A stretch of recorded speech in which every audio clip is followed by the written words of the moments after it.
안녕하세요. 부모의 마음을 두드리는 두드림의 부모드림입니다. 주말 오후 1시, 방문은 굳게 닫혀있고 아이는 아직도 꿈나라에 있습니다. 벌써 해가 중천이야. 얼른 일어나.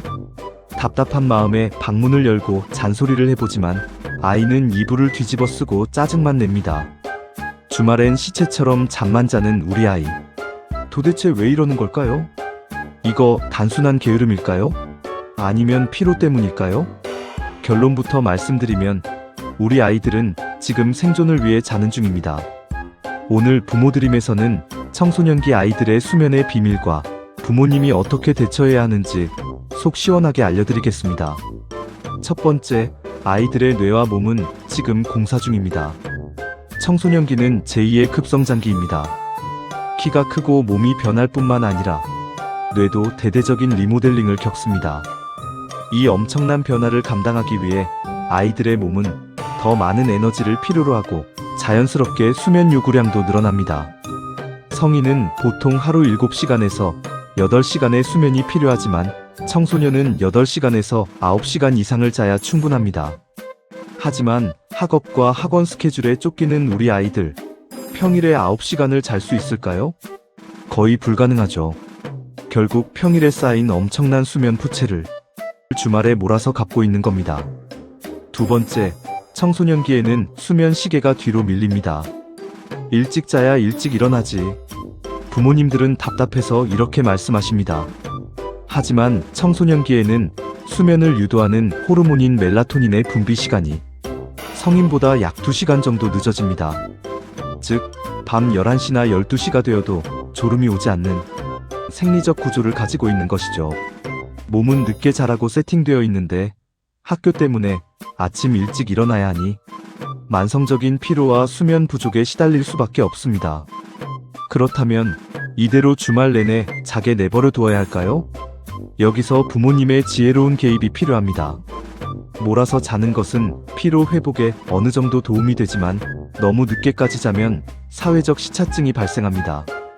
주말에 오후까지 자게 되면 일요일 밤에 잠을 설치게 되고 결국 월요일 아침에 더 피곤해지는 악순환이 반복되는 것이죠. 그럼 어떻게 해야 할까요? 첫째, 주말 기상 시간의 마지노선을 정해주세요. 전문가들은 평일 기상 시간보다 2시간 이상 늦게 일어나는 것은 피하라고 조언합니다.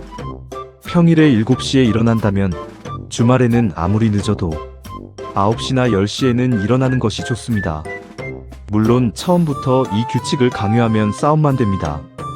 아이와 대화를 통해 네가 평일에 피곤한 건 알지만 생체 리듬을 위해 이 시간엔 일어나자고 합의점을 찾아보세요. 둘째, 아침 햇살 샤워를 시켜주세요. 아이가 정해진 시간에 일어났다면 커튼을 활짝 열어 햇빛을 보게 해주세요. 햇빛은 멜라토닌 분비를 억제해 잠을 깨우고 밤에 다시 질 좋은 수면을 취할 수 있도록 돕습니다. 셋째, 단순한 피로인지 마음의 병인지 구분해주세요. 대부분은 피로 때문이지만 만약 아이가 평소에 말수가 급격히 줄어들고 좋아하던 취미 활동에도 흥미를 보이지 않으면서 잠만 잔다면 이때는 번아웃이나 청소년 우울증의 신호일 수 있습니다.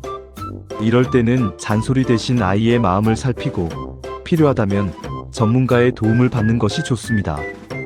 주말마다 잠과 전쟁을 치르는 우리 아이들. 게으른 것이 아니라 치열한 일주일을 버텨낸 몸이 쉬고 싶어 보내는 간절한 신호입니다. 너 또 늦잠 자니? 라는 핀잔 대신 이번 주도 정말 고생 많았지? 조금만 더 자고 일어나서 맛있는 거 먹자라는 따뜻한 말 한마디 건네보시는 건 어떨까요? 아이는 부모님의 이해와 공감 속에서 더 건강하게 성장할 것입니다. 오늘 내용이 도움이 되셨다면 구독과 좋아요 부탁드립니다. 지금까지 부모의 마음을 두드리는 두드림의 부모드림이었습니다. 감사합니다.